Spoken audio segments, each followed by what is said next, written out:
찬양 높이 계신 주께 우리 맘을 열어 높여 모든 영광 돌리세. 주 사랑하는 자 다 주께 나와 높이세. 주를 내 영원해.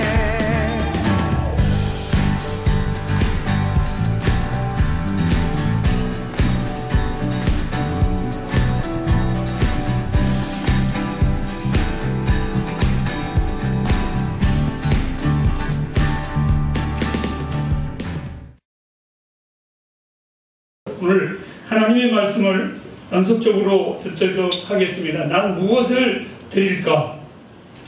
성탄절 준비하면서 시리즈로 우리에게 지금 계속해서 질문을 던지고 있습니다. 오늘 성경에 우리가 읽은 본문의 말씀은 마리아는 참으로 그 길이와 넓이를 측량할 수 없는 하늘의 놀라운 통보를 이 마리아가 받습니다. 누가복음 1장 28절 말씀을 한번 보도록 하겠습니다.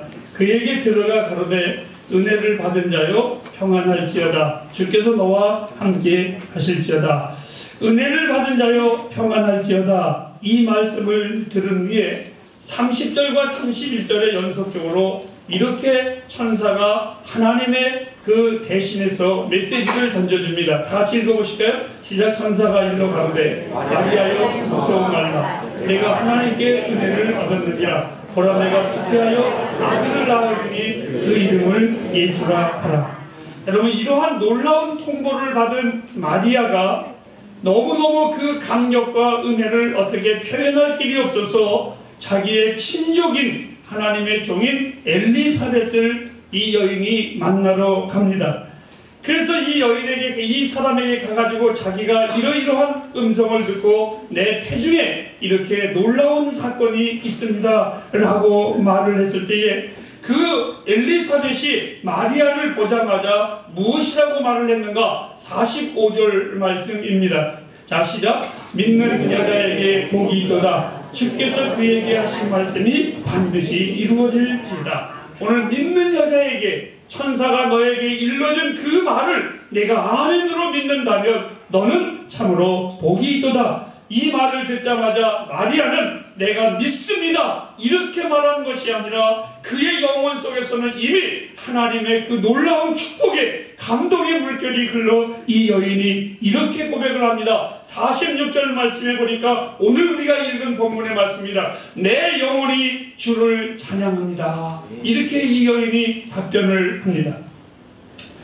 햇불가족 여러분들에게도 저는 이 성탄의 계절을 맞이해서 늘 이랬으면 참 좋겠습니다.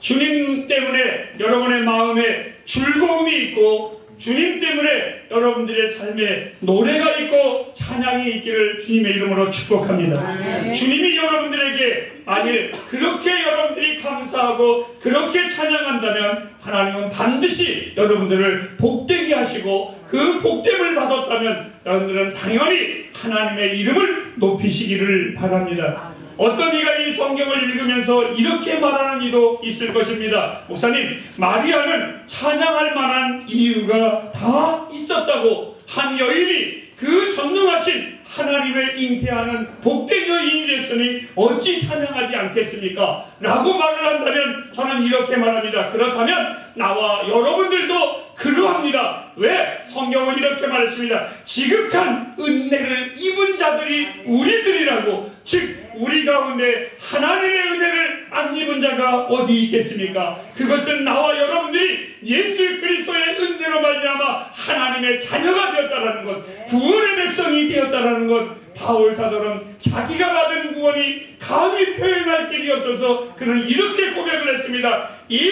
큰 구원이 얼마나 그 구원이 감격했으면, 얼마나 그 은혜가 그에게 감격했으면. 지난주일 설교 시간에 성탄주의를 앞두고 하나님은 우리를 위하여 위대한 선물을 준비하셨는데 그 선물은 바로 예수 그리스도라고 소개를 했습니다. 이제 오늘 이 시간에 나와 여러분들은 그 받은 선물 앞에서 우리들은 그분을 위하여 그러면 어떠한 경배의 마음을 준비할 것인가? 우리는 준비하는 것이 무엇을 그분을 경배할 준비를 하고 있는가를 한번 생각해 보려고 합니다. 그 첫 번째로 저는 오늘 이 마리아를 통해서 우리가 정말 해야 될 것은 단 하나입니다. 오늘 우리 하나님 앞에서 우리가 해야 될 아름다운 삶의 모습을 한번 생각해 보시기를 바랍니다. 오늘 베들레헴에 우리 예수님께서 하나님께서 성육신이 되어서 이 땅에 오셨는데, 안타까운 것은 그 성경은 첫 번째 성탄날 이렇게 기록을 했습니다. 그가 거할 사간이 없었더라.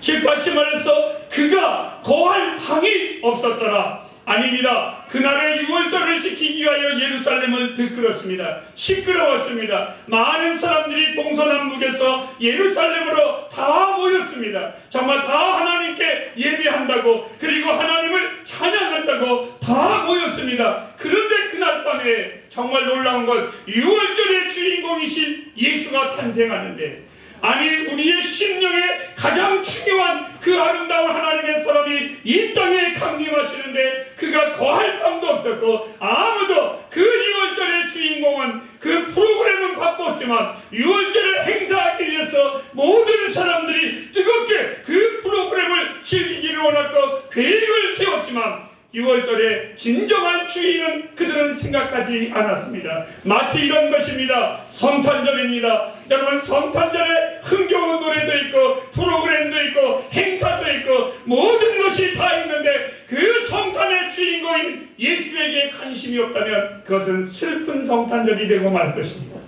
바로 유월절 그날, 오늘 여기에 보니까 그가 거할 사간이 없었더라고. 아무러한 준비가 되어 있지 않았습니다. 나는 주님을 맞이할 내 영혼의 방은 무엇이 있는가?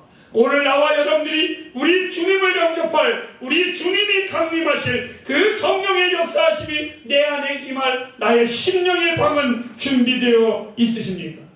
오늘 이 마리아는 찬송신을 통해서 그는 주님 앞에 드릴 선물을 준비했습니다.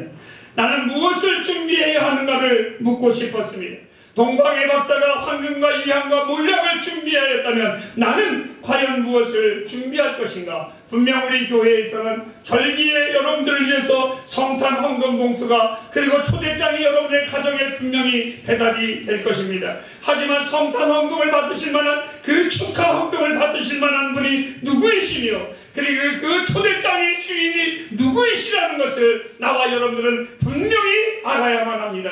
한나 헌금을 받으시는 하나님이 아니라 한나 우리의 프로그램으로 행사하는 성탄절에 우리 주님이 결코 아닙니다. 오늘 이 성경은 우리에게 이 마리아가 주님 앞에 어떻게 그 성탄을 준비했는가를 제일 첫 번째로 소개하겠습니다. 찬양을 준비하였습니다. 우리 구주의 성탄을 믿는 모든 이들에게 은혜가 있음을 저는 확신하고 고백합니다. 모든 종류의 사람들이 있습니다. 오늘 우리가 이 한번 보실까요? 비천한 여인도, 낮은 신분의 사람도, 조건이 없는 사람도, 돈을 벌 수 없는 사람도, 명예가 없는 사람도, 육체가 마음대로 움직이지 못한다고 하여도 세상에서 누구나 할 수 있는 일이 있는데 그것은 주님을 찬양하는 것입니다. 이 찬양은 누구나 할 수 있습니다. 그것뿐입니까? 교회만이 아니라 어느 곳에서도 할 수 있습니다.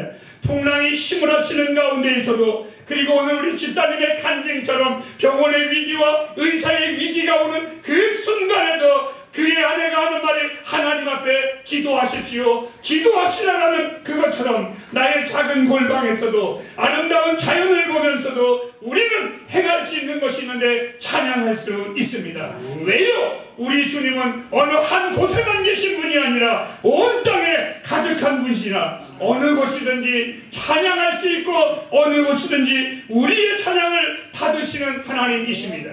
주님을 찾는 그 모든 땅이 다 거룩한 땅입니다. 때론 내 마음에 무거운 고민이 나를 짓눌러도, 내 영혼이 깊은 수렁에 빠진 듯 힘들 때에도 한 가지 내 깊은 내면의 찬양은 그 어떠한 고난도 압박도 염려도 막을 수가 없습니다. 그것은 마치 바울이 필립보 감옥 속에 그의 하나님의 사람 실라와 함께 갇혀 있을 때에 모든 것들이 다 우겨쌈을 당했지만 바울의 영혼에 그 두 사람의 심령 속에 울려나오는 찬양은 막지 못했던 것처럼 우리는 얼마든지 찬양할 수 있는 것이 찬양입니다.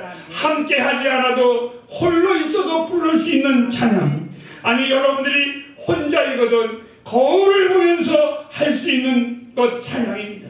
오늘 이 영혼의 찬양을 한번 들어보십시오. 내 영혼이 주를 찬양합니다. 마리아는 분명히 가난한 처녀였습니다.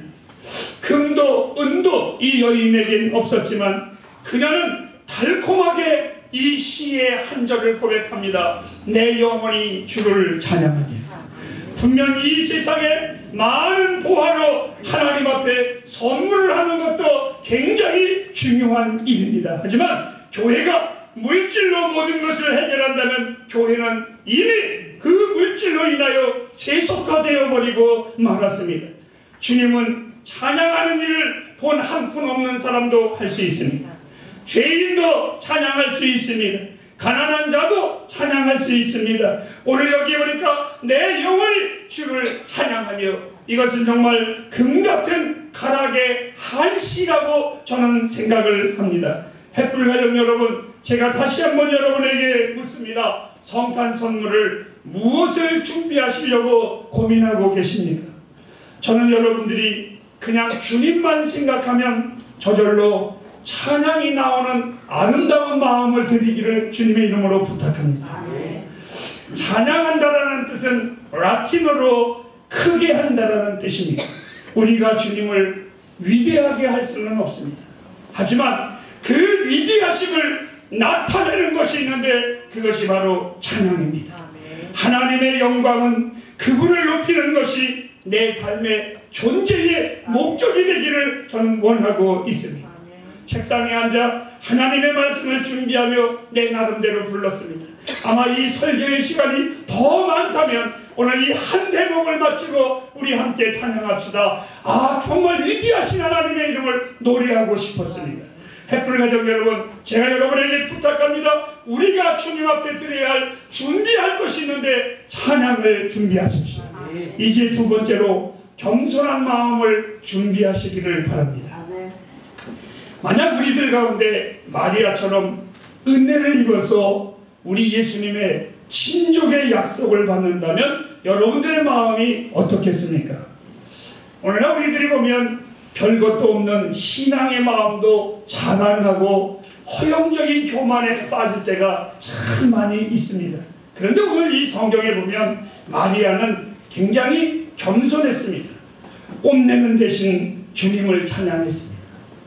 아마 자기 안에 예수님이 계시다면, 하나님이 계시다면 뽐낼 만도 한데, 자랑할 만한 한데, 이 여인은 그렇게 하지 않았습니다.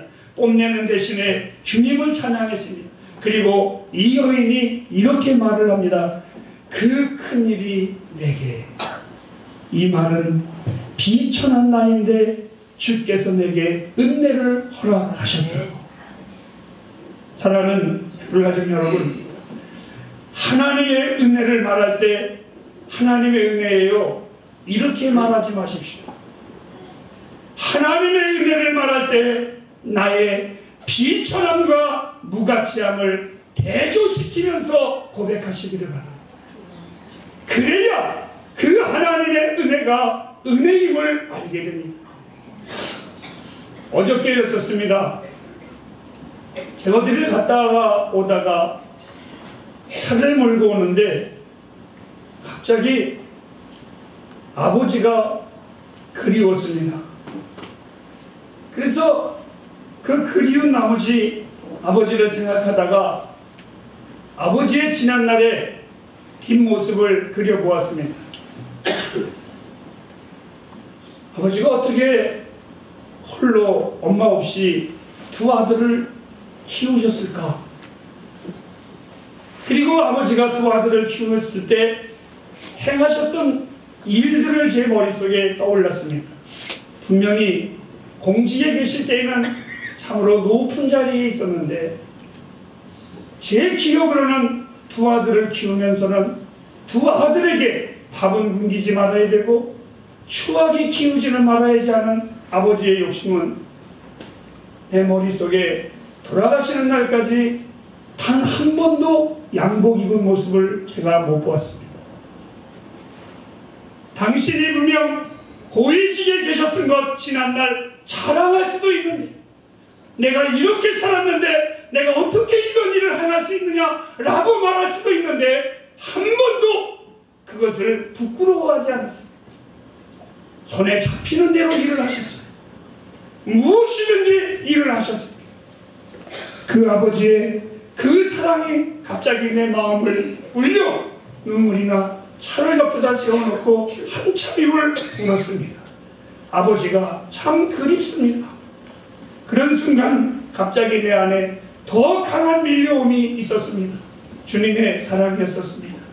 내 아버지가 나 하나를 위해서 그렇게 수고하고 애쓰셨다면, 자존심도 없이 아픔도 없이 아니 부끄러움도 없이 그 일을 행하셨는데, 하나님은, 하늘의 하나님이 나 같은 자를 구원하기 위하여 그 높은 보좌를 버리고 말그 위에, 그리고 수없는 피난과 고난과 아픔, 그리고 그 십자가에 저절한 가장 비참한 십자가에 죽으면서도 한 번도 그 십자가를 피하거나 부끄러워하지 않으셨던 하나님, 나 같은 죄인 살리신 그 은혜 앞에 햇불가정 여러분 겸손하시기를 바랍니다. 교만한 자는 성탄의 자리에 있을 필요가 없습니다. 오만한 자는 하나님의 은혜의 자리에 어울리지 않습니다. 사랑하는 햇불가정 여러분, 다시 한번 부탁드립니다. 하나님의 은혜 앞에 겸손하게 사시기를 바랍니다. 세 번째의 선물은 경외감을 가지고 준비하시기를 바랍니다. 마리아는 이렇게 말합니다. 내게 어찌 이 큰 일이. 그녀는 경외감으로 충만했습니다. 동방의 박사들 역시 주님의 탄생을 보았고 나의 예언이 맞았다고 호들갑을 떤 것이 아니라 겸손한 예물을 가지고 와 그 사람은 경배했습니다. 이방인 그 사람들도 우리 주님을 경배했습니다. 저는 간혹 우리 교회에 손님으로 왔다가 예배를 드리고 가는 분들이 아마 우리 예배를 잘 드렸으면 좋은데 아무러한 감각이 없이 드렸다면 저는 실망하고 말 것입니다.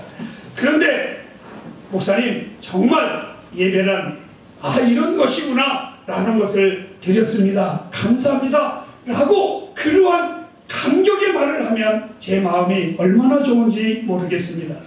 수많은 인생 가운데 어찌 주의 은혜가 내게 임했는지 나는 하나님 이해할 수 없습니다.